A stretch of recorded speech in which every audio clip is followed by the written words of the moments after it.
आप फूल मैगज़ीन के chief editor रहे और फूल मैगज़ीन को एक बेस्ट अवार्ड भी मिला, तो आपने कब ज्वाइन किया फूल? मैंने 90 में ज्वाइन किया। उस वक्त चीफ एडिटर इसके मजीद निज़ामी साहब थे, क्योंकि उनका अदारा था, उन्होंने ख़रीदा था इम्तियाज़ अली ताज साहब से। इम्तियाज़ अली ताज हजाब इम्तियाज़ अली ताज के मियाँ थे और बहुत ड्रामा निगार थे, और अहमद कासमी साहब इसके एडिटर होते थे पहले दौर में। सईद नज़र ज़ैदी भी रहे, इम्तियाज़ अली ताज साहब भी रहे। तो दूसरे दौर का फिर मुझे बानी एडिटर बनने का मौका मिला। निज़ामी साहब के बकौल के उन्होंने 62 लोगों का इंटरव्यू किया था, फिर मायूस हो गए थे कि नहीं निकलेगा। फिर लकीली मुझसे मुलाकात हुई, मैं मिलने गया था तारिक इस्माइल सागर साहब से। वो मेरे दोस्त थे और हम दोनों एक रसाला निकालते होते थे, बच्चों का डाइजेस्ट, जो हमने उर्दू डाइजेस्ट वालों से ख़रीदा था। उस महीने में 10,000 का ख़रीदा था हमने, आधे आधे पैसे डाल के। तो फिर मैंने फूल ज्वाइन किया, और फूल ने पहले साल लोगों के दिल जीते, दूसरे साल फिर अवार्ड जीतना शुरू किए। हमने कोई 3 दफ़ा यूनिसेफ का बेस्ट मैगज़ीन का अवार्ड जीता। पाकिस्तान में जितने अवार्ड्स थे, इवन जापान से लेके दुनिया में हर जगह फूल पाकिस्तान को रिप्रेजेंट करता था। It was not a magazine, it was more than magazine, it was a value added magazine, जिसने, अब सोचिए, जिसके साथ 60-70 हज़ार बच्चा जुड़ा हुआ हो। 60 शहरों में तो मैं खुद जाता था उनके प्रोग्रामों में। 5 गवर्नर हमारे साथ जुड़े रहे 13 सालों में, जो हमारे क्लब्स के सरपरस्ती करते थे, उनको अवार्ड्स देते थे। उसमें इतनी एक्टिविटीज़ थी कि अभी सोचता हूँ तो हैरत होती है। अच्छा, मेरे अंदर अल्लाह ने एक बड़ी अच्छी बात ये रखी कि अगर कोई आदमी, कोई लड़का या लड़की को अच्छा आइडिया लेके आए तो मैं उसको खुले दिल से अप्रिशिएट करता हूँ, और उसके नाम के साथ। तो जिसने आइडिया दिया फूल क्लब का कासम साहब थे, कासम गुराया गुजरावाला के। इसी तौर पे किसी ने कहानी घर का दिया, किसी ने फूल व्हील का दिया। ये स्टडी व्हील का था, जिसमें हम जिन लोगों को टीवी में जाना था, राइटर बनना था या ड्रामा निगार बनना था, उनको लिए हम बाकायदा फिल्में दिखाते थे चिल्ड्रन कॉम्प्लेक्स में। कभी इशफाक साहब को बुलाते, कभी अमजद साहब को, कभी टीवी के मुख्तलिफ प्रोड्यूसर्स को। जिनको शौक़ था खिदमत का, उनको हम कश्मीर लेके गए, हर साल लेके जाते थे। थर लेके गए, चोलिस्तान लेके गए। वो पूरा साल पैसे जमा करते, कपड़े जमा करते, फिर वहाँ जाके तकसीम करते। सो वो बहुत मज़े की चीज़ें उस दौरान हुई। और यूनिसेफ के अवार्ड भी सारे उस ज़माने में मिलते रहे। लाहौर का कोई हॉल ऐसा नहीं था जहाँ पे हमने तकरीबत ना की हों। और पाकिस्तान के बेशतर जो लोग थे, लाइक खिलाड़ी सकलैन से लेके शहबाज तक, इनकी ज़िंदगी का पहला पोस्टर हमने छापा। ये जो था जवाद अहमद से लेके इब्रार, इनकी ज़िंदगी के पहले इंटरव्यूज़ हमने छापे, और बड़े खूबसूरत। उससे पहले ये नए थे, अपने छोटे छोटे गा रहे थे, लेकिन अभी मशहूर नहीं हुए थे। और भी बहुत सारे, इन्हीं पहले रैम्बो का मुझे याद है, पहला इंटरव्यू हमने किया, अभी लाहौर आया था और इसका हमने पोस्टर छापा। उस वक्त इसने कहा था कि मैं नमाज बड़े शौक से पढ़ता हूँ, तो हमने इस पोस्टर पे भी वही जुमला लिखा था। मुस्तनसर तारड़ साहब का, हालांकि बड़े आदमी थे लेकिन नहीं कोई पोस्टर छपा था, हमने पोस्टर छापा। तारड़ साहब ने मुझे कहा, मैं पिंडी गया कि साइकिल वाला बेच रहा सीगा अखबार, उन्हें अगे लाया थी मेरा पोस्टर खोल के, मेरा दिल खुश हो गया। तारड़ साहब से बहुत मोहब्बत का रहा। जब मेरा सफ़रनामा आया तो उस पर उन्होंने उसकी प्रिजाइड किया, और उसकी तकरीब की जो रूनमाई थी वो उन्होंने की थी। आप उर्दू डाइजेस्ट के चीफ एडिटर रहे? नहीं, एडिटर, चीफ एडिटर तो अल्ताफ। अच्छा, चीफ एडिटर हमेशा किसी भी अखबार का, रसाले का, उसका मालिक होता है या जो उसके ओनर्स में से होता है। तो जो उसको लेके चलता है पॉलिसी और प्रेजेंटेशन, वो एडिटर होता है। तो एडिटर प्रैक्टिकली ड्राइवर होता है, ठीक है। और ये पाकिस्तान का सबसे पहला डाइजेस्ट था, और जो कि मजहबी ज़िंदगी और पाकिस्तान की रवायात की अक्कासी करता है।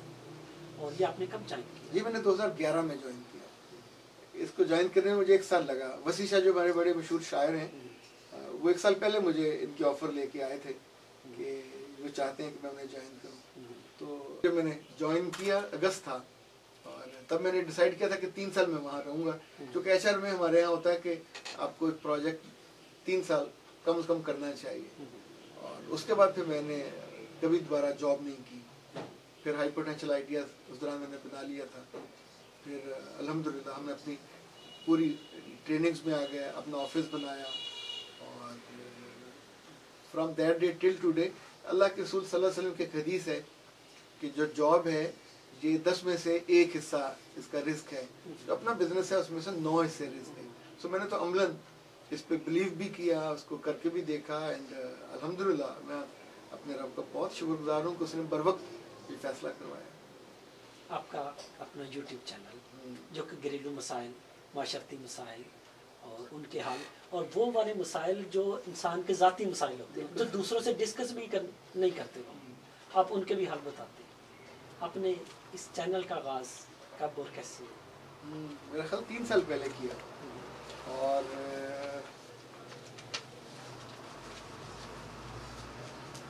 उस वक्त मेरे एक क्लाइंट थे, वो लड़का पढ़ता था एबटाबाद में इंजीनियरिंग यूनिवर्सिटी में, वो इंजीनियरिंग कर रहा था, तो वहाँ से हर हफ्ते मुझे मिलने आता था।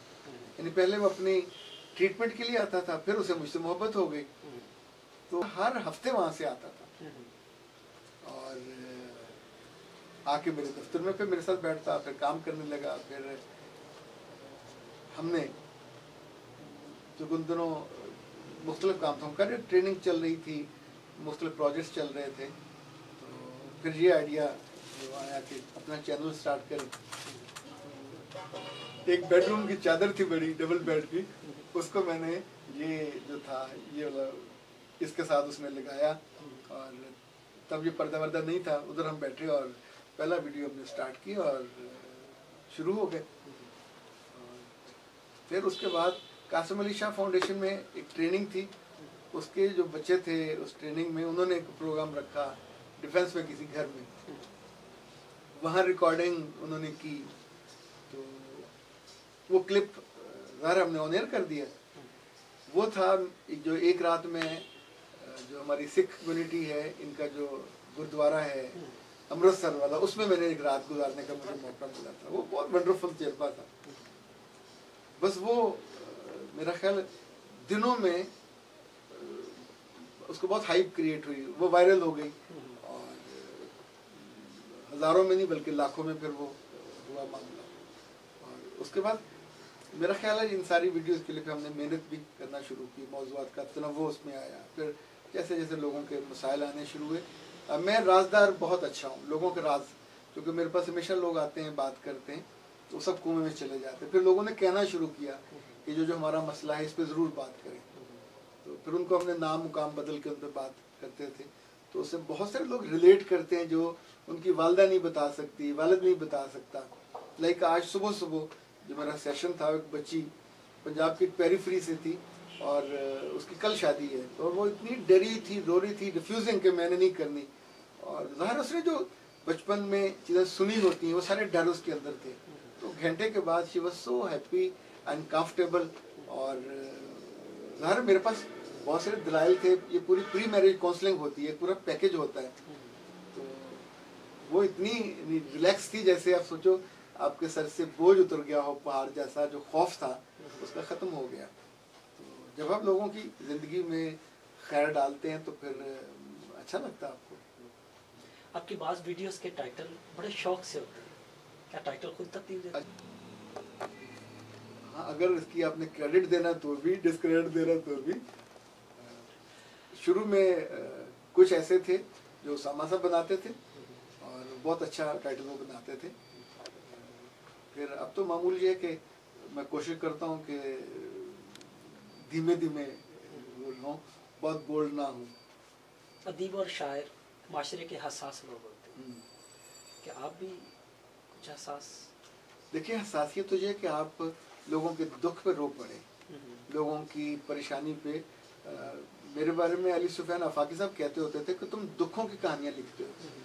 समटाइम फ़ोन पे जब लोग, लड़कियाँ या ख़वातीन 4-4 बच्चों वाली, जब वो रो रही होती हैं और अपना मसला बयान कर रही होती हैं, तो समटाइम इतना जेन्युइन जुल्म उन पे हुआ वो होता है कि मैं अपनी जो आँखों को नम होने से नहीं रोक सकता। ये वैसे तो अल्लाह की ब्लेसिंग है कि अगर आप इस चीज़ को महसूस करें। पत्थर दिल तो बंदा कोई नहीं होता, इसको तो पसंदीदा भी नहीं माना गया। پھر لوگوں کے دکھوں کا مجھ پہ ہوتا ہے اثر، اور اوکے اسی وجہ سے ہم ان کو شاید جو میرے پھر دل کی گہرائی سے نکلتا ہے حل وہ ان کو بتاتا ہوں تو اٹ ورکس. آپ پاکستان کے بیسٹ رائٹر ہیں، لکھنے میں کتنا وقت دیتے رہے ہیں، کتنا وقت دیتے ہیں؟ اچھا میں لکھنے میں بہت زیادہ وقت صرف نہیں کرتا رہا، اور لائک ایڈیٹوریل لکھنا ہوتا تھا تو جو آخری اسے کاپی کہتے ہیں باقی چھپ جاتا تھا، آخری کاپی ہوتی تھی تو میں اپنی یہ کرسی پر ہٹا کے جہاں جانماز رکھتا تھا بیٹھ کے ایڈیٹوریل، یہ سب سے مشکل کام ہوتا ہے، وہ لکھنے بیٹھتا تھا. اس طور پر اردو ڈائجسٹ میں جب سارا کام مکمل ہوتا تھا تو آخری میرا کالم ہوتا تھا در دل پہ دستک، وہ لکھتا تھا. اور ایسے کبھی بہت مجبوری ہو، کوئی کتاب اپنے دینی ہو، کوئی ڈیڈ لائن کے ساتھ ہو تو میں اس کے ساتھ ہوتا ہوں، ورنہ میں نارملی بہت کمفرٹ زون میں رہ کے لکھنے کا کام کو کرتا ہوں.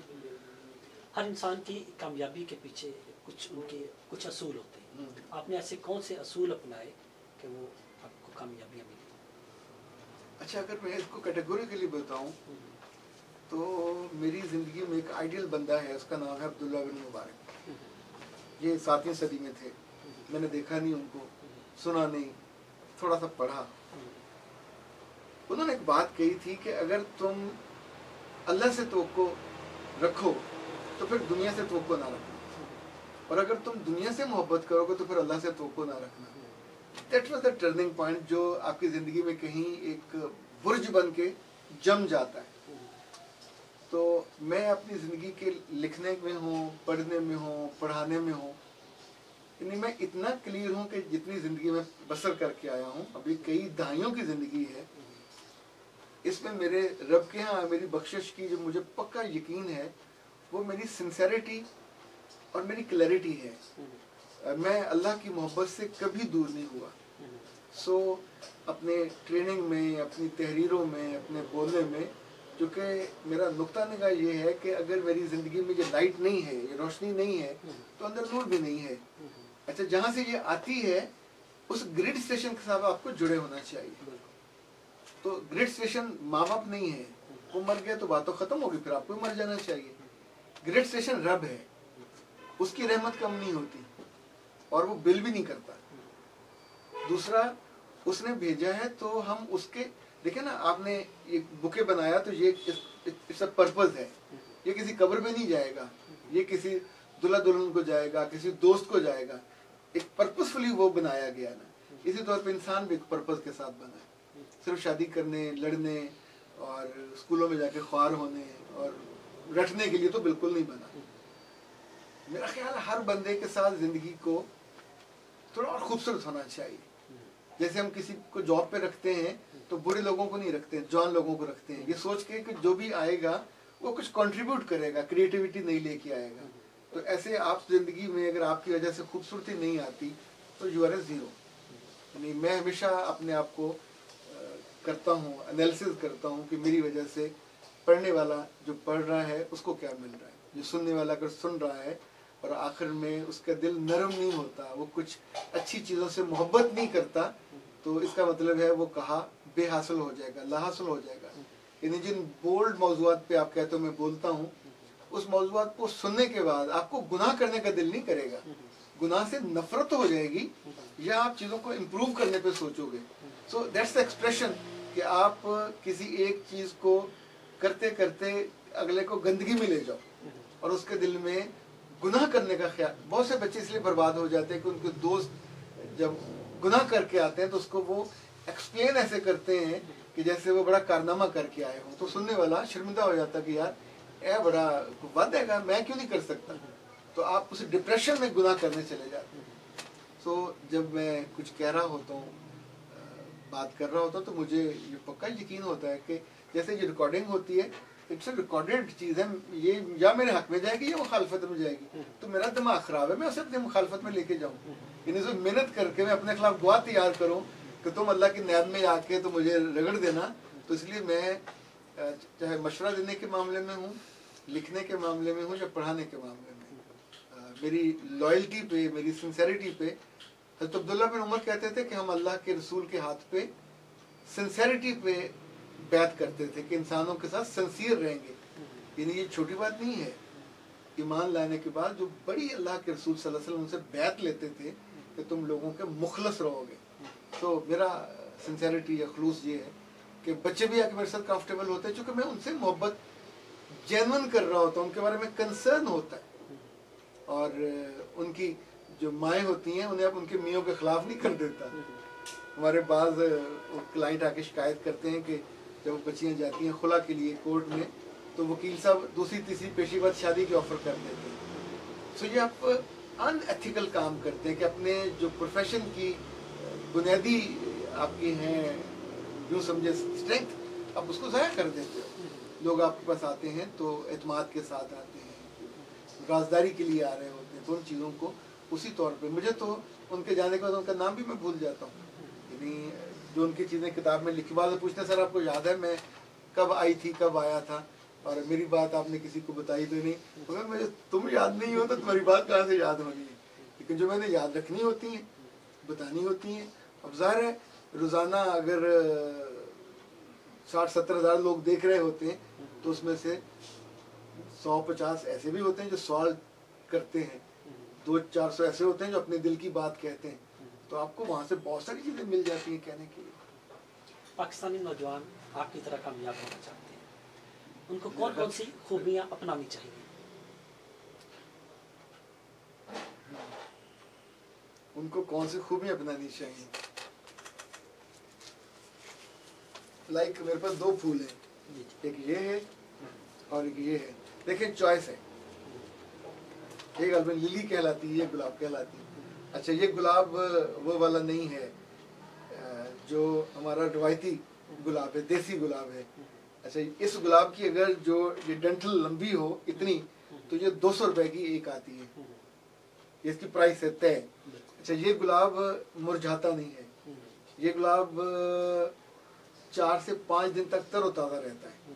اور لاہور میں چند کمپنی ایسی ہیں جو صرف ان کے بکے بناتی ہیں.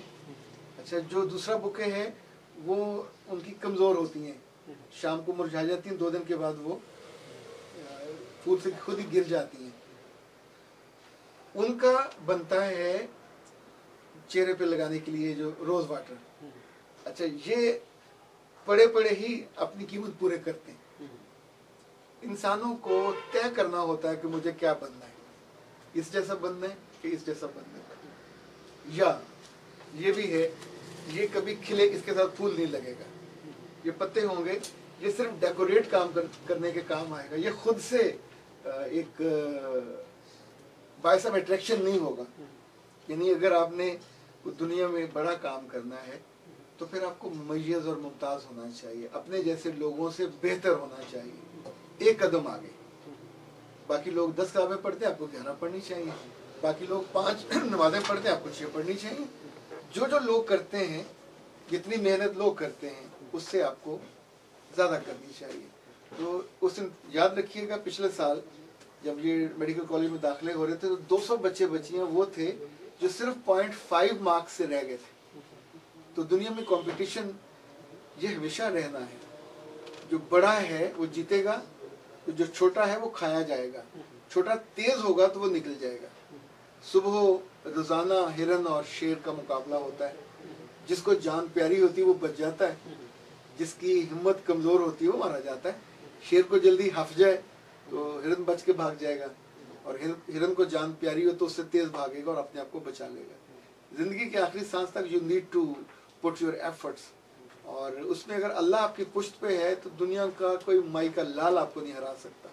جو بننا چاہو گے آپ اللہ کا ہاتھ پکڑ لیں، آپ اسے کہیں سر میرے بلے میں آ جاؤ، میں نے چھکا مارنا ہے. کسی کا باپ نہیں روک سکتا آپ کو چھکا مارنے سے.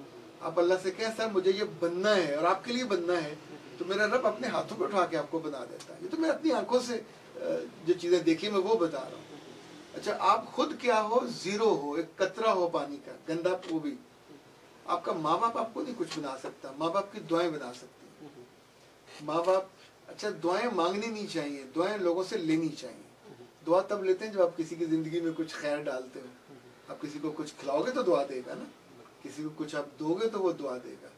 ऐसे बच्चों से बहुत मोहब्बत करनी चाहिए। बच्चे बड़ी शानदार दुआएं देते हैं। हमारे घर में तो कभी कुछ चीज़ चाहिए हो मुझे तो मैं अपनी बेटियों से दुआ कराता हूँ या अपनी बीवी से दुआ कराता हूँ। खुद इस मामले में थोड़ा मैं कंजूस हूँ, तो मुझे अंदाज़ा होता है कि वो अच्छा। ऐसे एक चीज़ और मैंने देखी है कि जिसको सूरह वाक़िया आती हो वो दुनिया में कभी नीचे जा नहीं सकता। ना कभी उसको रिस्क की कमी होती है, ना कभी उसको किसी वक़्त की कमी होती है। जिन चीज़ों का रब ने वादा किया हुआ है, बच्चे अगर उस पर यकीन करें, बाकी से मेहनत ज़्यादा करें, बाकी से सिंसियर ज़्यादा हों, बाकी से डेडिकेटेड ज़्यादा हों, तो चीज़ें आसानी से उनके गले में हार की तरह के पड़ जाएंगी। वरना खड़े देखते रहेंगे, दुनिया आगे निकल जाएगी। देखिए बसें जा रही हैं तो जो तेज़ चलेगी, जो ज़्यादा खूबसूरत होगी, जो ज़्यादा सहूलत वाली होगी, लोग उसमें जाके बैठेंगे ना। लोग किसी छकड़ा बस में क्यों बैठेंगे? अब इस्लामाबाद जाना हो तो क्या तो उसको देखेंगे जो डीजल वाली गंदी मंदी फटी सीटों वाली? You never go for that. आप उस पे जाओगे, आपसे 1000 रुपये ज़्यादा ले लेगा, पर आप जाओगे उस पे कि जो आपको ज़्यादा सहूलत के साथ और उसके साथ ले जाए। दुनिया में इनकॉम्पिटेंट आदमी की कोई जगह नहीं है। वो तो घास फूस और ये बेवकूफ़ है। रब ने अगर आपको बनाया है तो उसने कम तर नहीं बनाया। आपको अपनी ज़ात को ढूंढना चाहिए, अपनी खूबी को पहचान लेना चाहिए। मुझे बहुत से लोगों ने कहा तुम ये काम कर लो, तुम ये काम, I never go for that. यानी आपको ये इल्म होना चाहिए ना कि आप किस काम में अच्छे हो और आपको किस काम के लिए बनाया गया। तो इन बच्चों को भी ये जानना चाहिए और उस पर वक्फ करना चाहिए। थैंक यू सर, आपने वक्त दिया, आपका बहुत शुक्रिया, बहुत धन्यवाद। मेरा सलाम भी पहुँचे और शुक्रिया भी।